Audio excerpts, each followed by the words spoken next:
And I'm now being joined by senior Congress leader, Mr. P. Chidambaram, who is joining us this evening. Mr. Chidambaram, thank you so much for speaking to NDTV, sir. First of all, congratulations. Your party has had an emphatic victory, a comprehensive victory in Karnataka. Thank you on behalf of my party. Thank you. I would like to start by asking you, sir, I was just going through a tweet that you had put out just a short while back. You said, in this tweet, you say that this election is more than an election of a state assembly. Why are you saying that, sir? Because the BJP has been saying that you win some, you lose some. For the Congress, it might be a big deal. We still hold majority of the states in the country. It's funny that they say that now. Why did they not say that when the Prime Minister held 23 public meetings or rallies and over half a dozen road shows? Why did they say that when the Home Minister held more rallies and more road shows and practically camped throughout a month in Karnataka, and the President of the party camped there? So they did not treat it as an election to a state assembly election. They treated as a referendum on their so-called double-engine government. Mr. Chidambaram, but the Bharatiya Janata Party would then say that we treat every election like this. The Prime Minister, the Home Minister goes to every state. We saw that extensive campaigning in the northeastern states where the BJP won 3 out of 3. In that context, sir, how important do you think this victory is for the Congress Party? Because it's, after Himachal Pradesh, in a one-on-one contest with the BJP, largely which it now seems to be a bipolar contest in the state of Karnataka. How important is this for the Congress Party? I think you hit the nail on the head. This is the first major election where it's more or less a direct fight between the BJP and the Congress. In the Northeast, the situation is very different. There are too many small regional parties, each affiliated to one area or a tribe, and therefore it is never a contest between the BJP and the Congress. Here, although the JDS is a party, it's a party with diminishing appeal. So it's the first major state where there's a direct one-on-one fight between the BJP and the Congress, and therefore we are doubly happy that the Congress has been able to defeat the BJP. What would be the impact of this victory on the Congress Party going forward, sir? Important elections at the end of this year and then, of course, 2024. I mean, you also know that it's not that you can juxtapose what happened in Karnataka to 2024 election, but as far as the structure and the model of the Congress Party in fighting elections is concerned, what will be the impact? I did not say anything about 2024. You brought in 2024. I'm not even looking forward to 2024 at this stage. What this election proves is that if the Congress Party has a basic organization, that organization can be rejuvenated at election time. It will require a little work in the run-up to the election, but a basic organization is intact. It can be rejuvenated. The Congress Party in Karnataka was rejuvenated by, firstly, the Bharat Jodo Yatra, which went through several important parts of Karnataka, and secondly, by the united and spirited campaign of the leaders of Karnataka, and also with great help from Mr. Rahul Gandhi and others. Therefore, this proves that despite losing an election, the Congress Party's basic structure, if it is intact, can be rejuvenated to win an election against enormous money power, enormous firepower, and enormous muscle power. Mr. Chidambaram, what are the key factors that you think work for the Congress Party, and has this election proven to be a model which can be replicated in other state elections as well. The Congress was very, very focused on keeping the election local in the face of some nationalistic issues which were some polarizing issues also which were picked up by the top leadership of the BJP. The Congress largely tried to keep it local. Is that a model that the Congress now thinks can be successfully used against the BJP? That is the right thing to do in a state election which is not held simultaneously with a Lok Sabha election. If a state assembly election is held simultaneously with a Lok Sabha election, I think the dynamics are very different.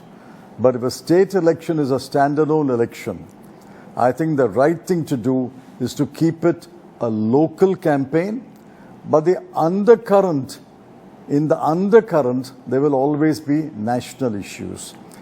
The local issue here in Karnataka, the special local issue in Karnataka was a massive corruption of the Karnataka government. It was named 40% Sarkara, not by the Congress, but by the people, the Contractors Association. It was called a 40% Sarkara government. That was the issue in the forefront. The other local issues were, depending upon the area and the district and the constituency, there were many, many local issues. For example, Karnataka, for its very high per capita income, in terms of human development indicators, is only a middling state. I wrote a column, I pointed out that in most HDI, Karnataka is a middling state, ranking about 14 or 15 out of 29 or 30 states.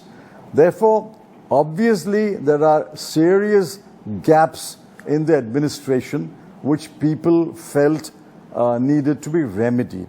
So the local issues dominated, but when the BJP brought in extraneous and irrelevant issues like Bajrang Dal and Bajrang Bali, I think it acquired a national perspective. It acquired it attracted national attention, and we returned the fire. We returned the fire to the best of our ability. And we pointed out, how does a reference to Bajrang Dal suddenly magically transform to a Bajrang Bali? And when the Prime Minister led his every speech, opened his every speech and closed his speech with a chant, Jai Bajrang Bali, I think that pointed out to the people of Karnataka that there's something dangerously going wrong in this election campaign. Mr. Chidambaram, now all eyes at this moment in Karnataka after this comprehensive victory for the Congress party.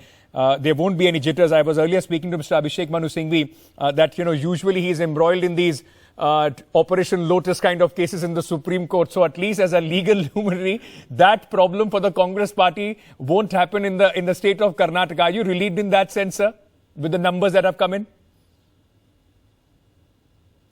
What is the problem in Karnataka? We'll form a stable government. Precisely, that's what I'm saying. So you're relieved that the numbers have taken away any possibility of any kind of operation.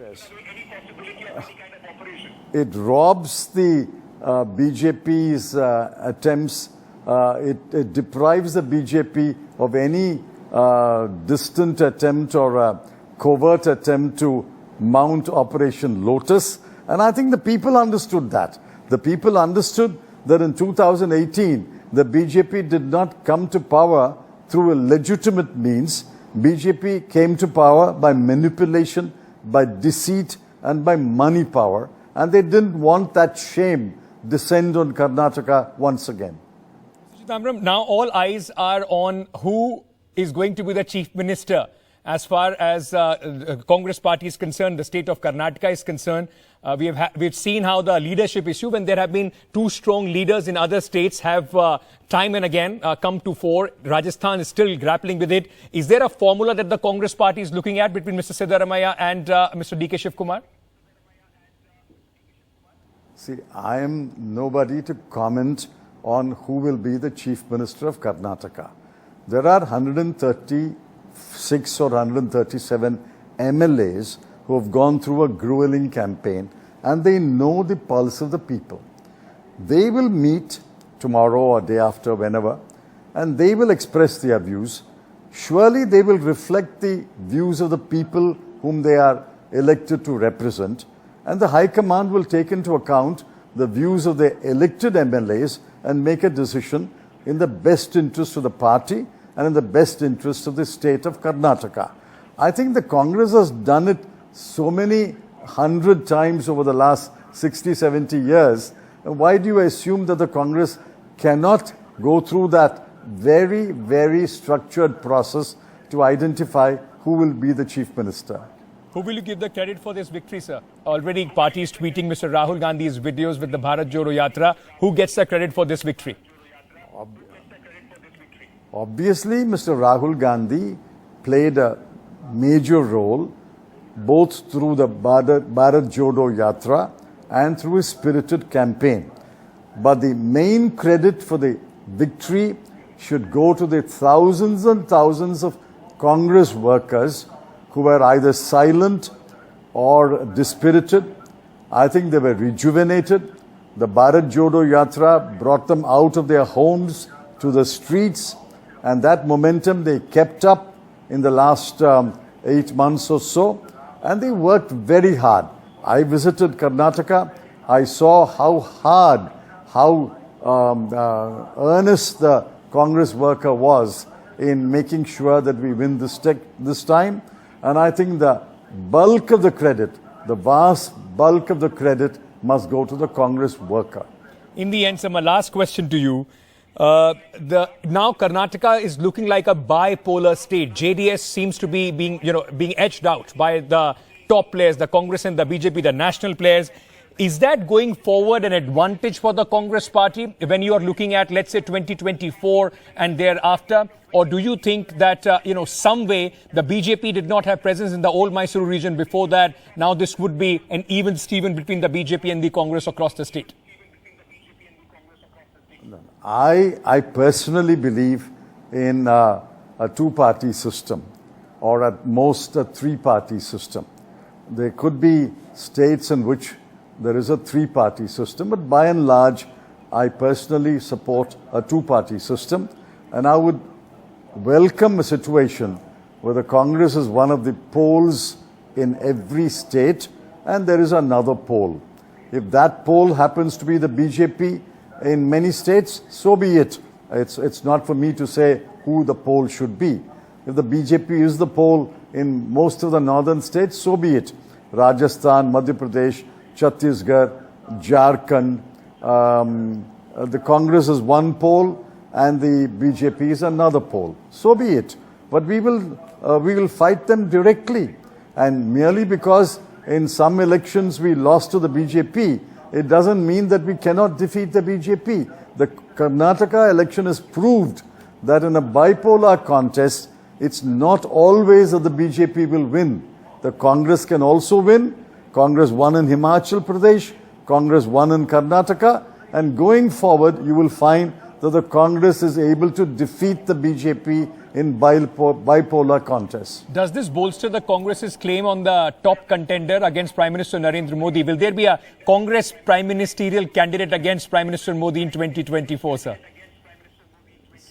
You are drawing this conversation into different directions which don't arise now, and I'm not going to fall into that trap. At the moment, I think our leadership has said we will be very happy if the non-BJP parties come together, and I think we should rest there.